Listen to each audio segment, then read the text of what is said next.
You following it on Facebook, Bob? What's You that? watching, are you watching it on Facebook?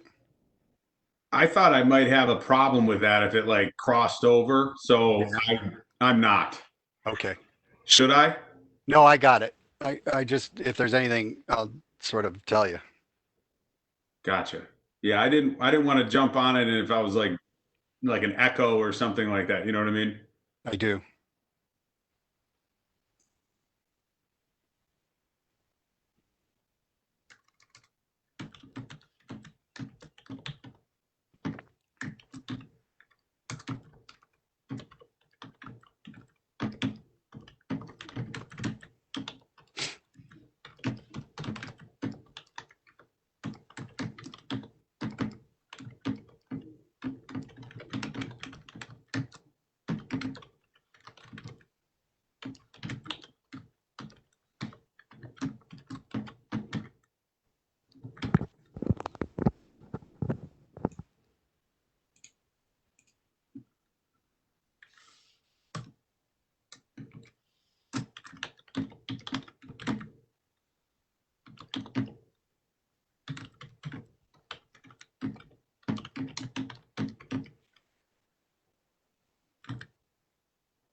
Do you hear that? I did. I'm already texting the wife. No, no, that was, it's like that. What was that band that they said that when they were recording that song, somebody in the background was getting clobbered? I'm not sure.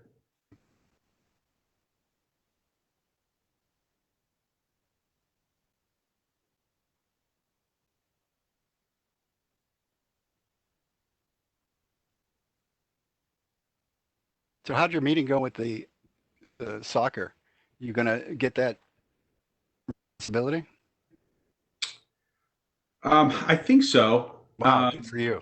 Yeah, I think there's just there's a lot of stuff going on. But yeah, I think everything's going to work out, and there'll be a lot of focus down there on really for the next year. We'll open up in July for the new stadium, and that's going to be um, we got to sell out. We got to pack the house, and the good news is Columbus has been very supportive, so we're we're very fortunate for that. Yeah. About 15, 17,000 still, or is the stadium going to be bigger? It'll be about 20. It's about 20 right now too. So it's fairly, I'll say this, same amount of seats, but you'll feel a completely different experience. Just having a roof over your head and somewhat out of the elements in terms of, being rained on, snow, things like that. It'll make a complete difference. It's Better we experience. think it's going to be one of the best stadiums, if not the best stadium in soccer. Yeah, 330 million ought to get it. Yes, you're right.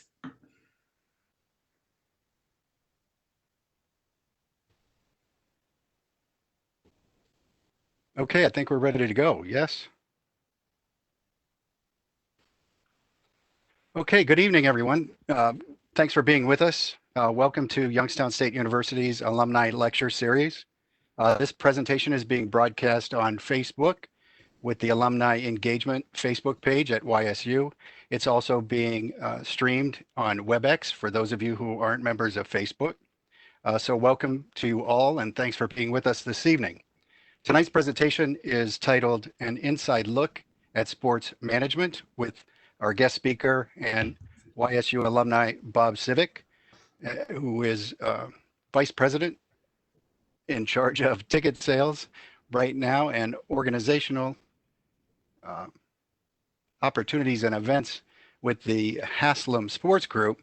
And Haslam Sports Group, for those of you who don't know, are the owners of the Cleveland Browns as well as the Columbus Crew MLS soccer team. Um, so thanks for being with us, Bob. Um, Thank you. my name is John Rossi. I'm a YSU alumni as well. I'm also a senior lecturer in the marketing department at Williamson College of Business.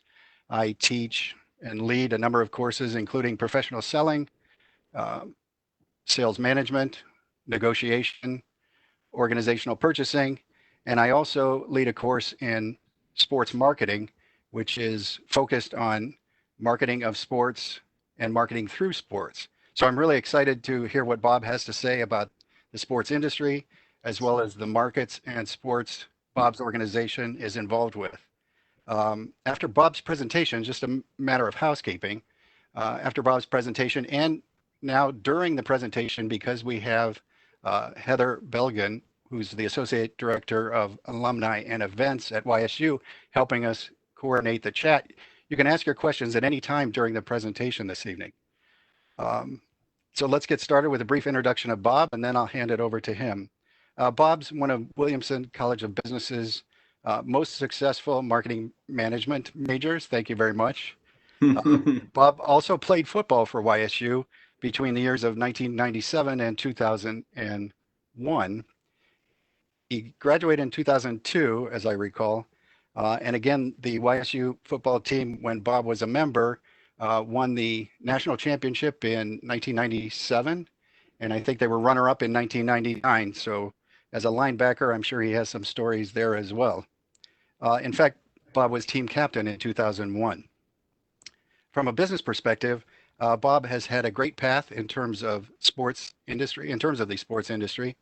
He was vice president of ticket sales with the Columbus Blue Jackets, the NHL team in Columbus. He was also director of inside sales and organizational sales at the Cleveland Cavaliers for almost a decade. Uh, he now has a role as vice president of ticket sales with the Haslam Sports Group and has responsibility, expanded responsibility now for both the Cleveland Browns and the Columbus Crew Soccer Club. He lives in northeastern Ohio, has a lovely wife, Jackie, and two sons, Hudson and Bennett. Great to see you, Bob. Thanks again for participating. We appreciate it. And as they say, the screen is yours. All right. Well, first off, appreciate the introduction. And, again, if I'm even half as successful as some of our previous alumni, I'll be very happy and thrilled with that. One thing that, I'd like to do today is thank all of you for taking the time out of your day and maybe learn a little bit more about what I do or what we do in the sports industry. And certainly, again, like anything else in kind of the Youngstown way, try to help anybody out that I possibly can. So, find ways to network, all that good stuff. And we'll do what we can to make sure that we continue to help each other out. So, great intro, John. Really appreciate that. One of the things I'll touch on is just my career path. But I grew up in Mentor, Ohio. Obviously, John mentioned going to Youngstown State from '97, graduated in '02. I was a Leiden House, graduate, Weller House, lived over on Bryson Ave, and really enjoyed my time at Youngstown. And I think it's funny how many times that I go through my career that I see like what I learned there and how I was just molded by professors, coaches, teammates, classmates, that have really put me in a position to be more successful. And I think that's been a really good testament to the programs and everything that it goes on there.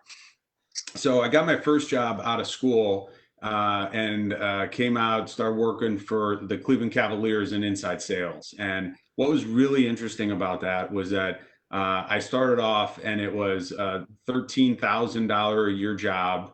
It was right after 9/11. Jobs were very hard to come by, and no health benefits and a 12-month gig. So I'm no offense to Youngstown at the time, but I remember like holding my resume out and just shaking it and just being like, what the heck did I do at school to get this type of job?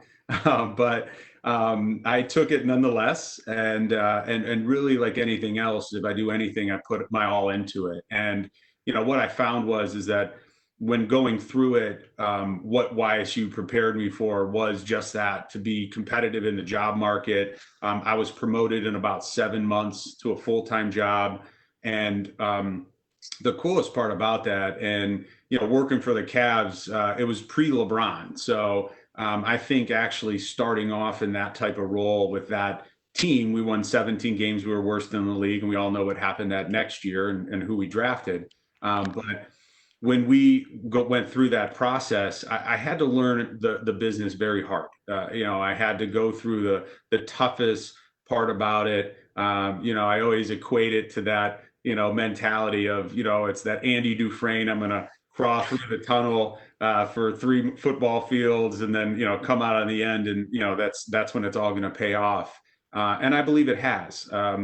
So from there, I worked my way up. I was doing a lot of different things. Eventually, over time, I was actually the director of sustainability, new business development, organizational sales, before I ended up leaving. So taking the job down in Columbus with as the VP of ticket sales and service for the Blue Jackets. And great, kind of spreading my wings out, trying to learn and build my own program. I knew nothing about hockey, besides maybe what I start picking up from the Cleveland Monsters and just having them and friendships that I developed with people on that team when I worked at the Q.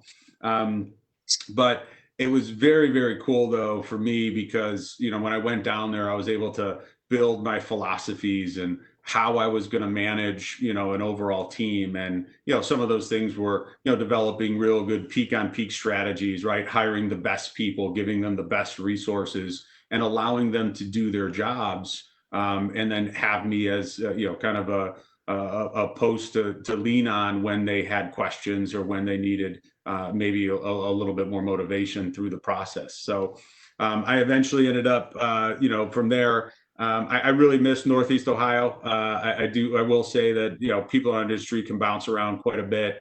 But one of the things I missed a lot was just my family and some friends and close people to me. So, but also it didn't hurt that a job opened up with the Cleveland Browns, and I ended up jumping on that as soon as possible. So great to come home. I really do put my family first. But my role is really here with Haslam Sports Group now, is to really oversee all ticketing programs for the Browns and the crew. Main responsibility is to provide great service for our fans, to put, again, butts in the seats, is the old saying, and make sure that, those are all of our Browns and crew fans. We want to fill the stadium. And then on top of it, from the business side, obviously, I want to make sure that I'm bringing in great talent to our organization, that we're bringing in, the best people we possibly can to build our program and to be the future leaders within our organizations.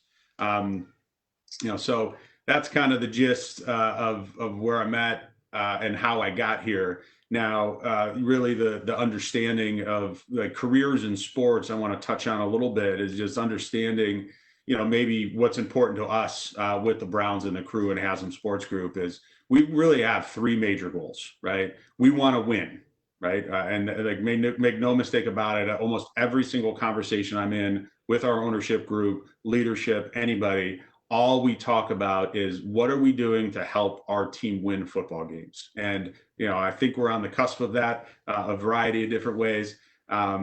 Secondly, we want to take great care of our fans. The only reason why we're in existence is because our awesome fan bases decide to come out, dish out their hard-earned money to come in and enjoy themselves, and we want to provide the best experience possible, but also tied back to some of that comes with winning, right? Sometimes winning cures a lot of things. And then the last thing is just something is very passionate about me too. When I was at Youngstown and within our football program, I was the Robert Frost Outreach Man of the Year, and I love giving back. And one of the things that I loved about the Browns and Haslam Sports Group and the crew is that one of our major pillars is giving back to our community, and I think that helps us out tremendously. So but the other thing is that we are a for-profit business, and I think a lot of the things I might talk about today, whether you're in sports, whether you're in any type of industry out there, is going to be somewhat universal. So if you think about it, we've got building operations, marketing, community relations, right? You might have a little more focus on media or broadcasting than just your average company, but everyone has some form of that. Finance, accounting, analytics, kind of everybody's favorite these days is how we're working smarter. Obviously, there's everybody's favorite within sports is kind of that pie in the sky job is working as football operations, whether it be scouting or coaching or you're the next GM type of mentality. And obviously that everyone has aspirations for those. But some things that probably a little closer to me is the revenue generating side of what we do is, corporate partnerships is, the media, right? So I always say that, most people say corporate partnerships are used to be called corporate sales. It's just that. It is sales. Like you're trying to get, organizations that have these large dollars that need to spend money on marketing to advance their businesses and partner with them in a way that's mutually beneficial. That allows them to grow their business. And I think, it's amazing how much focus that we put on that with our partners and how we treat them and the ways that, we try to help them grow their businesses. So when we're successful, or when they're successful, obviously we're successful and vice versa. There's always some different paths to reach those types of jobs. So going through ad sales or potentially even obviously on the ticket sale side of it, you can advance to get to those deals. But just to give you an example of a partnership would be like a large deal would be like a naming rights. So you see, First Energy Stadium, or you hopefully see here a naming rights deal down in Columbus, which we're still working on. But jersey patches, things like that, in stadium signage, that all that kind of falls under that umbrella. And then So we're going to not have Snickers anymore? What's that? We're not going to have Snickers at Columbus Crew anymore? I don't know. We'll never know. I'll save that one for the imagination. Yeah, my daughter put Barbazol, and she was working for Barbazol at the time. Yep. They worked with us for a while, and again, a good partner. And I think we've been working with Mapfre now. We've got a few others, just some really good naming rights deals we just announced this year with Ohio Health, and with Nationwide was another marquee one. So again, following suit with some of the best companies, I think in this world, but also in that region, the companies have been very, very supportive. Columbus has this unbelievable connection with business and their sports teams. Very, very beneficial for that. So then last one I'll touch on briefly is just what's closer to me is the ticket sales piece, right? So, it's interesting because a lot of the way that we do things, if you look at our product, like if you just look at a general salesperson, you're like, all right, what do you sell? I mean, we sell the team, right? Sometimes you're selling wins and losses. Sometimes you're selling the fact that the ball bounced the wrong way the day before on Sunday, and yeah, you lost the game, and that might change the entire outcome of your product for the rest of the year. So it is a little different than, maybe, again, selling the widgets or something like that. But it also adds to, I think, sometimes the excitement of what we do. And then, I think as it's ever changing, what you control as a business person is simply that, is just what you can control. You can control your output, your call volume, your appointments, and eventually your skill set, with all that combined together, will match and hopefully hit your results.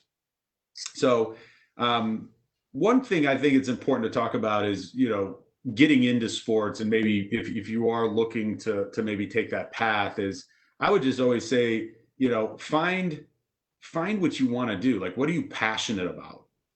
And I think the interesting thing with me is that, I love this. I love what I do. But if you told me tomorrow that I could take the CFO job for Haslam Sports Group, I'd be like, man, that's probably going to be a nice little pay increase, probably some cool perks and some interesting things, a C-level title. But that's not really what I want to do. And I know that, at some point someone's going to ask me about accounting, and that is definitely not something I want to do. So there's just some things there that, you got to know your strengths. I think that's part of being just aware of who you are, what you're doing, and what strengths you have to bring to the table, and then playing off those, especially at an early age, to make sure that you get access to maybe the jobs that you want. Here's what I also say is, sometimes I mentioned earlier that pie in the sky mentality is, you want to be the coach, you want to be the scout, you want to be the next GM, and, just say have a backup plan, right? Most people, you don't go to school to be a GM. But, I hear it all the time, I want to get my foot in the door in ticket sales. And you're like, that just translates to, I really don't want to do this, but it's the only job I have access to.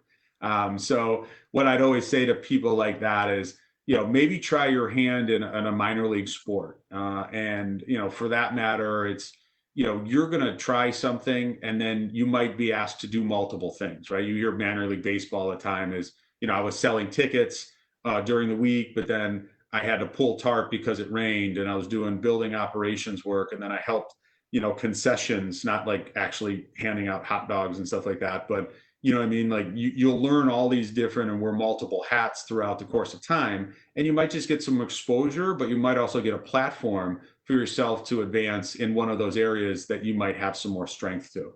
But, and then most importantly, and I'd say this is maybe one of the best things that ever happened to me, is that you just need to find a good home. And, finding a good organization or finding a good place. I was very lucky to get associated with the Cavs. There are a bunch of leaders there, Chad Estes, Doug Dawson, Mike Andreyko, to name a few, that were, very influential in what I was doing and how I kind of advanced through my career. And I still talk to those guys, on a fairly consistent basis. And then a lot of people that I'm working with now, I learn a lot from, just because they're very, very good mentors. So I'll touch on one thing and talk about getting into the sport. I'll share with you, my path. I didn't even talk about getting in. So 2001, finish up football career, really, really good grades. I was up in the 3.6, 3.8-ish range. And, I was making good connections. I still had absolutely no idea what I wanted to do. There were no jobs because of 9/11.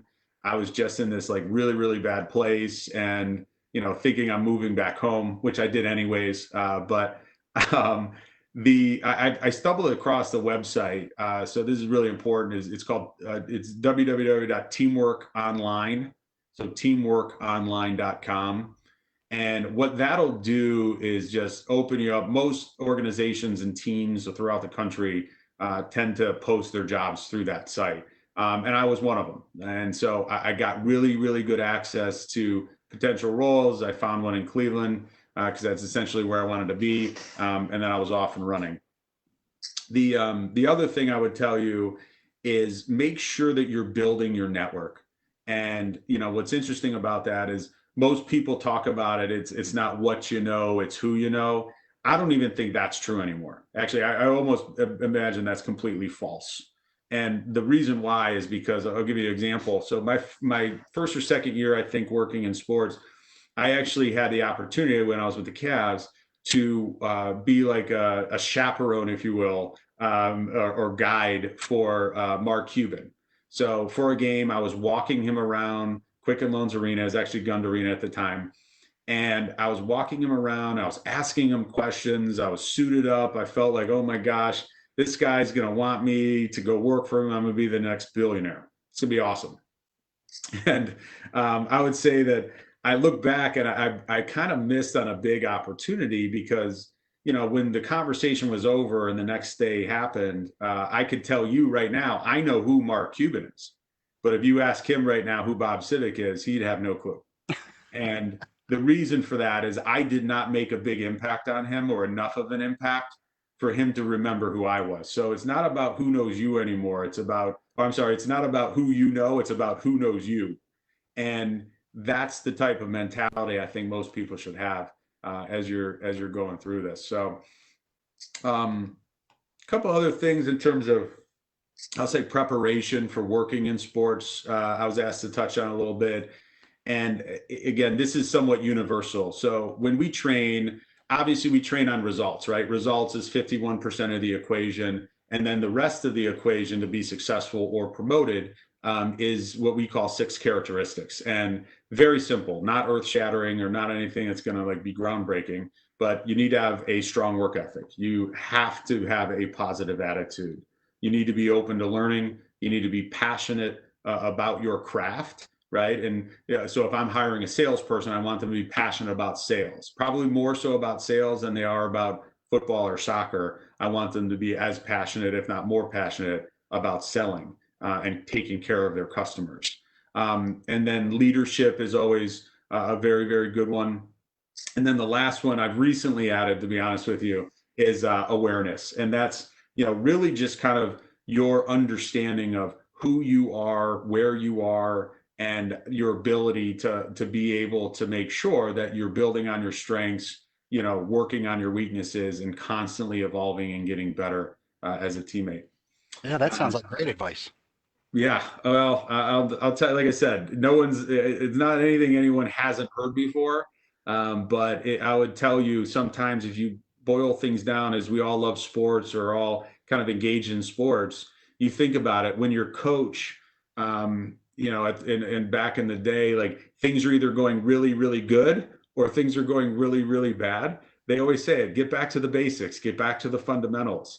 And sometimes those things are exactly where you need to go. Interesting. The other thing I'd give you guys advice on too is something people don't talk about enough, and that's sacrifice. And you know, I think most people get out of school or you're even working. I've been in this industry since 2002, and you'd think like, oh my gosh, I've been since 2002. I made it. You know, I'm a vice president. I can do whatever I want now. But I can tell you this: like, I sacrifice all day. I sacrifice every single day to make sure that, you know, one main goal is to provide for my family and give them a better life. But the other one is, you know, I do have aspirations of moving up in this world. You know, there was something Jim Trussell used to share with us back in the day. I encourage all of you guys to look it up. It's Albert Ian Gray wrote a little excerpt called "The Common Denominator of Success." So it's funny, if there's ex-teammates of mine on here, they're gonna like laugh because they've heard this about, you know, at least 5 times, 4 or 5 times in their career.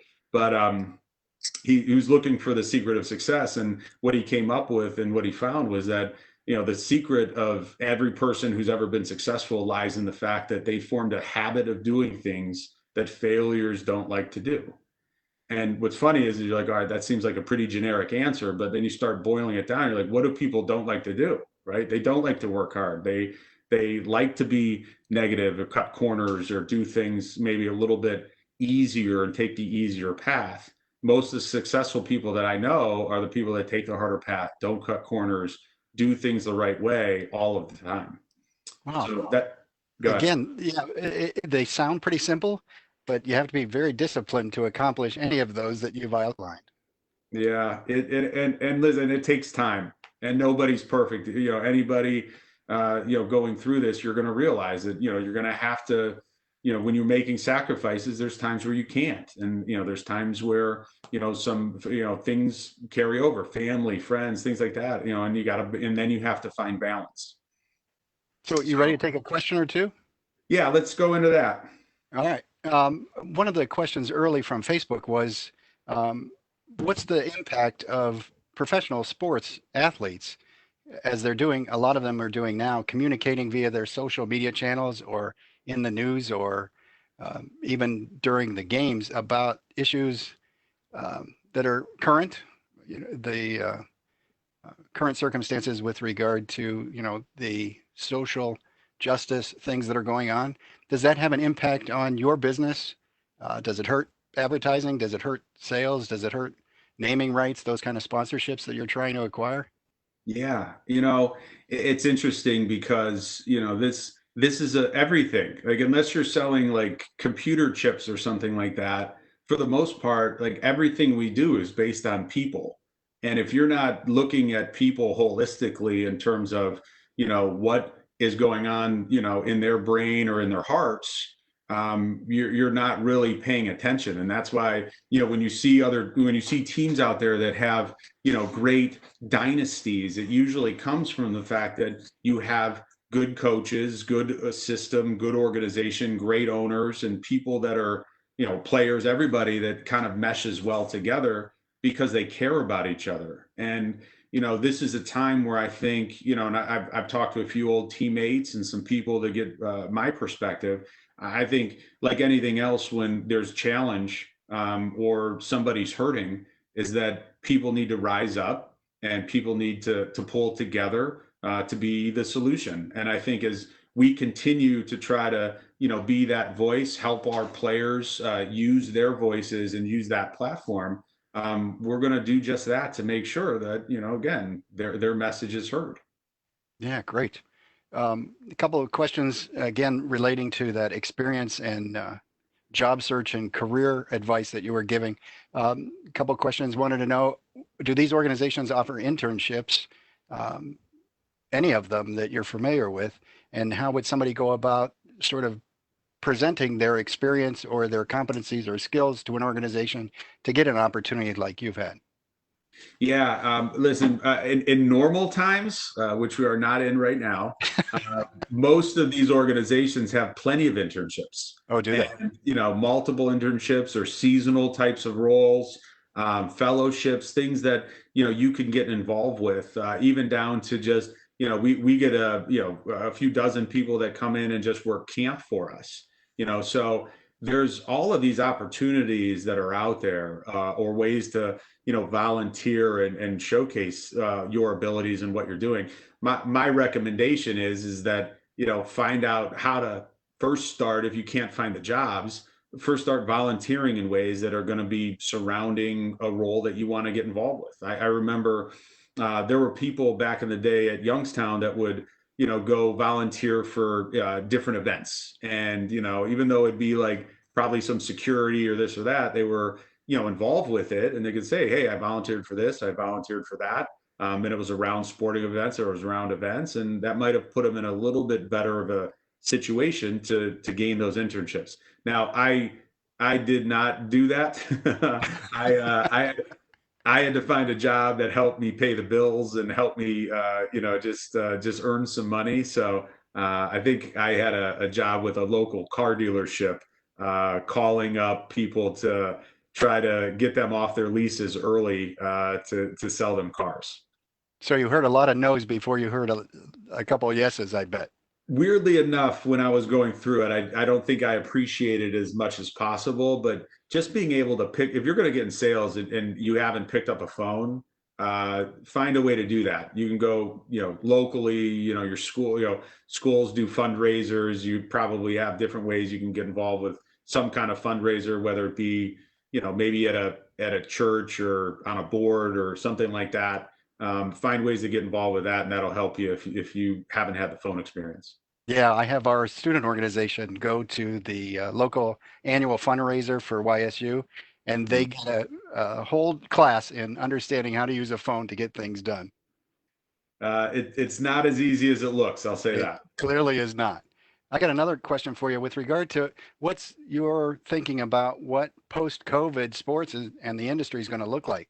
We're talking about recovery marketing now, how to sort of put everybody back on the rails to get them to a successful quarter or a successful year. Do you have some ideas or observations about what it's going to look like and how soon we might be back to something that looks like normal sports? Well, that's the $10 billion question right there. I would say this, like we're working very closely. Not only one, we have a great partner at with the Browns and University Hospitals and with the crew in Ohio Health to understand. All right, what's safe? Like we don't want to be anything that's going to put our fans, our players, our staff, anybody, media in a position that's going to be unsafe. And so that's first and foremost. Secondly, then it's like, all right, could we be the beacon of hope, if you will, or nice distraction for people? We've seen awesome ratings. The crew's playing right now down in Orlando. There's the tournament down there that's happening. No fans, just yet. But it's professional soccer, and it's getting outstanding ratings. One, because there's not much else on, and I think a lot of people are migrating towards watching it because when you do, when you sit down and actually take it in, you're like, man, this is pretty good. It's a lot of fun. Yeah, they're in the ESPN Center at Disney. Yeah, yeah. So they're down at Disney right now, in a bubble, trying to just stay safe. And I think that starting to figure out just what everyone needs to do to make sure that we can continue a season and then eventually put ourselves in a position to come back here, whenever, a month, 2 months to really start, getting in front of fans and playing in market. Wow, that's great. But Um, another way to answer your question too is Thanks. what's interesting though is that, and this is a good analogy for sports fans, is that um, the way you have to run business now is like running a read option offense. You're in this mode where before you just call a play and you run it, right? You might have some contingency plans, or you should if you're a good business operator. However, now it's like you're going to call the play and you're going to pull the ball, and you're going to potentially hand off to the running back, right? And depending on what happens, you might pull it and then try to run. And if you pull it, try to run, and the linebacker's there, you're going to pitch it. They pitch it.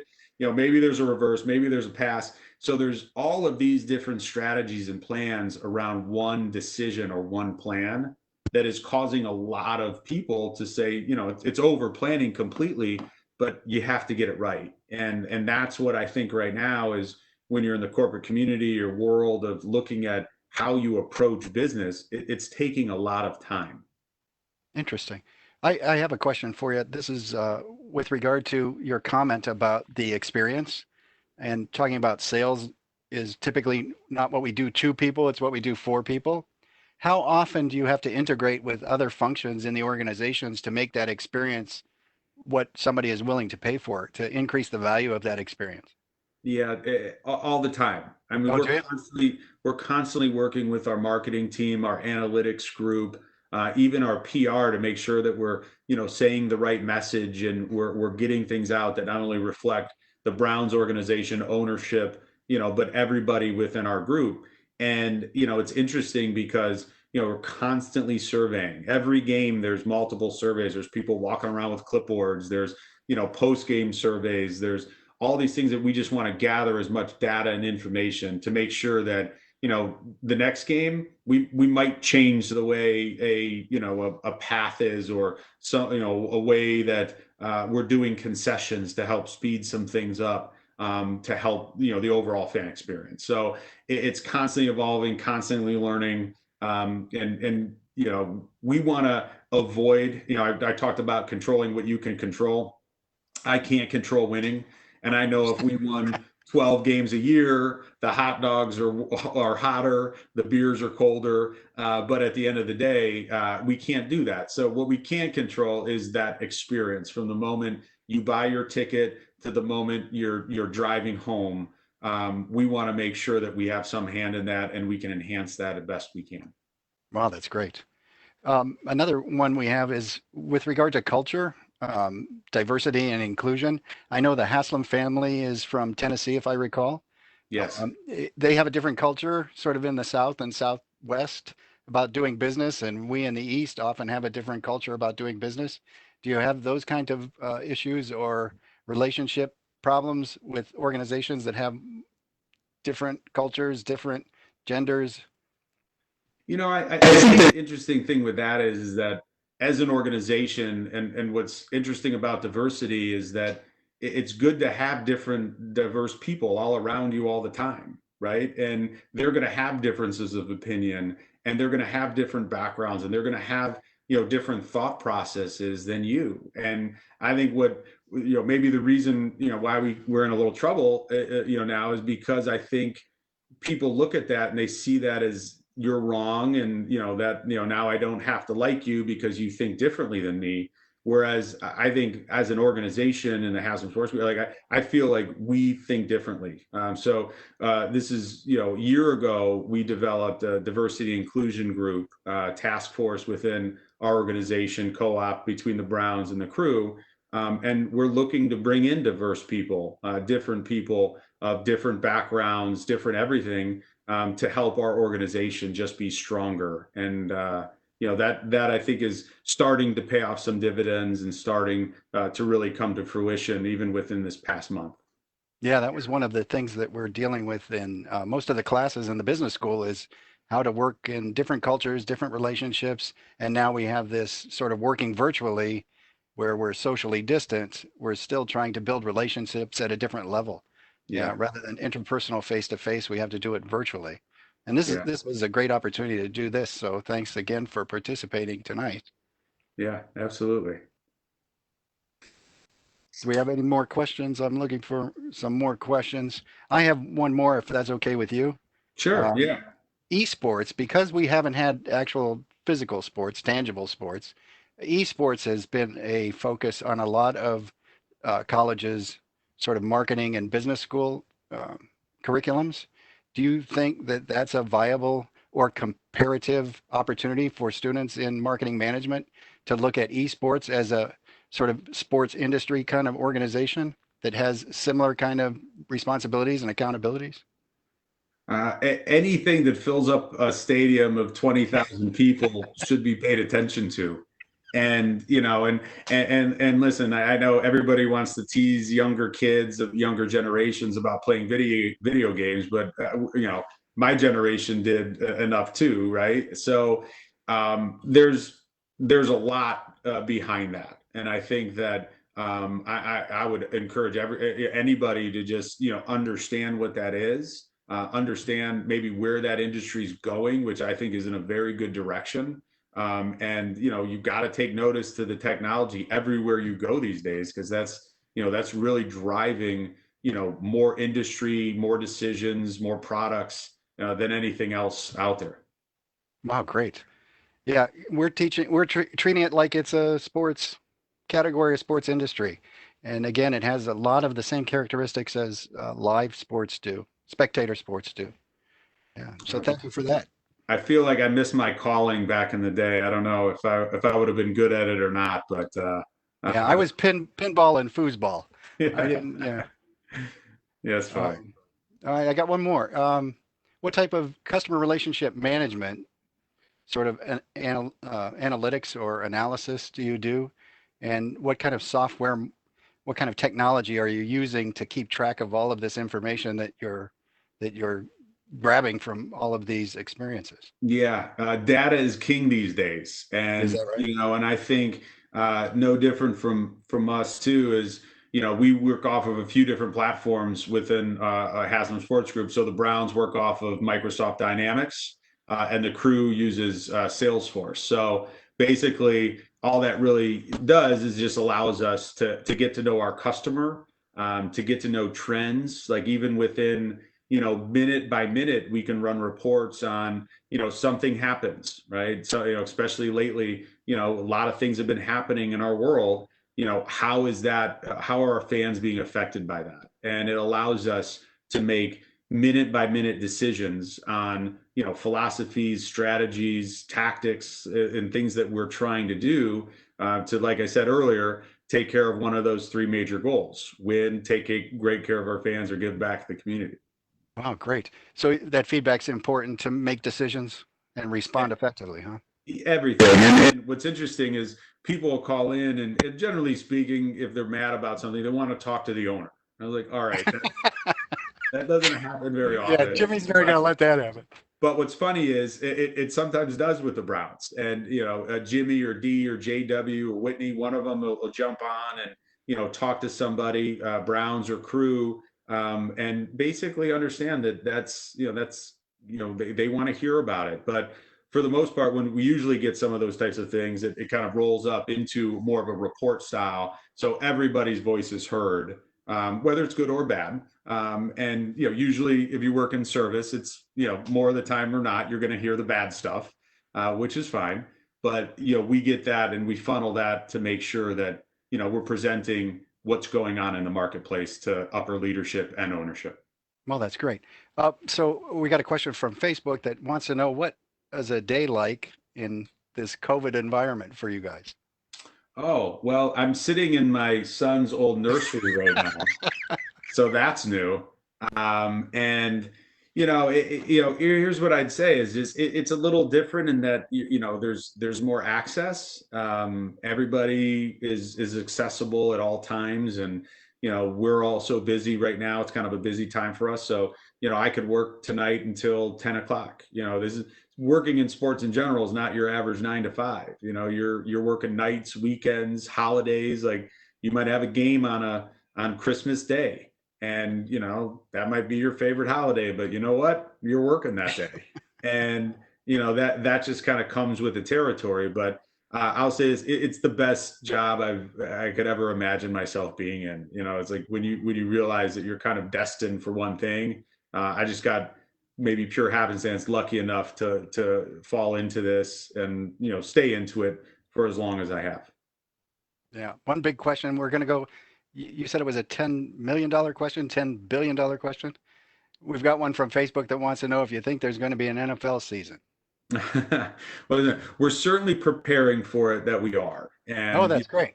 everybody that I mean, everybody that I've talked to, league office, there's thousands of people right now at every team across the country preparing to make sure that their buildings are safe. They're presenting to our state and local governments of their plan to make sure that it's blessed. And then eventually we're going to get to work and make sure that we put together a good product. And I think, again, there's a lot of people that want to get out and go do these types of things, but we still need to make sure that it's safe. Very good. Very good. Was there anything else you wanted to say in closing? I think we're Um, running close to our time. Yeah. yeah, I would just say, like, for me, just in closing, like, I would just see the way that I've kind of operated, whether it's from I remember early on in high school and going through sports, or eventually when I got to college and I was off on my own, and then I got this big job working for the Cavs, and then worked my way up. Um, I always try to reflect like why I'm there, whether it's my mom, my brothers and sisters, my high school, my college. And it's funny when I run into people, especially that are rocking the Penguin or the Y out there, and you see them and you're just like, man, I just got to go up and talk to them, because we have a lot of pride in what we do. And I think that as we continue to help each other in these types of sessions and share information, but also network and connect with each other, I would just say, let's just always encourage each other to make sure that we're making Youngstown State proud, and kind of carrying that torch, and continuing to kind of set that tone and path for the future classes coming through. Yeah. Very good advice again. Um, Great to be with you. I do have one question personally, if you don't mind. Sure. What would it be like to work for you? Oh, depends on who you ask. No, I would say this for me. I'm a very employee centric type of person. And, I'm a very results oriented type of person. And so when I bring somebody in, I do my due diligence on hiring and making sure that they're the right fit, not only from a cultural standpoint, but also from a work function standpoint. But then also, I mentioned those characteristics, right? My HR team probably wouldn't like me saying it, but I probably lean towards those six characteristics I mentioned earlier as those guideposts to me saying, all right, how does this person score in work ethic, attitude, openness to learning, so on and so forth. Because after that, I could train everything else. I could train the sales. I might even be able to push a little work ethic and nudge some people in the right direction.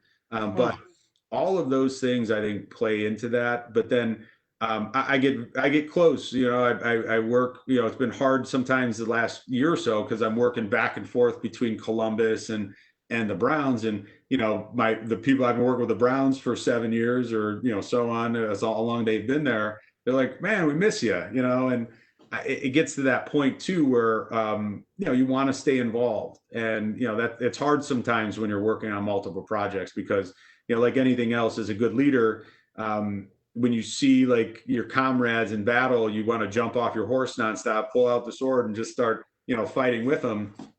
But sometimes you got to stay on that horse and make sure that you're leading the group and winning the battle. And but yeah, we love our people, and they love us back, and I think we have a very good mutual relationship that eventually hopes to turn them into my next role. Right? If you're a good leader, all you're trying to do is replace yourself. And it sounds like the most craziest way of running a business because you don't have job security.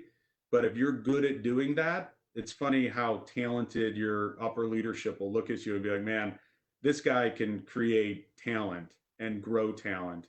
We need to keep him or her there as long as possible. yeah, we look at the same thing in higher education as well. Yep. Yeah, that's awesome. Yeah, again, great advice this evening. Again, thanks for being with us. We appreciate it. Um, Best wishes for continued success. Um, and I'm just going to close out with um, thanking our audience and letting them know that we appreciate them showing up. And thank you for the great questions and participation tonight. They were all right on target. I think Bob did a great job. We'll have to agree. I think we could clap for you if there's some means to do that virtually. We appreciate you being here. It was really a wonderful event. Thank you. We hope you'll join us again. We have Youngstown State Alumni Lecture Series continuing. There's a lecture again on Thursday, uh, July 23rd at 7 p.m. That's with the director of the McDonough Museum of Art, Claudia Berlinski.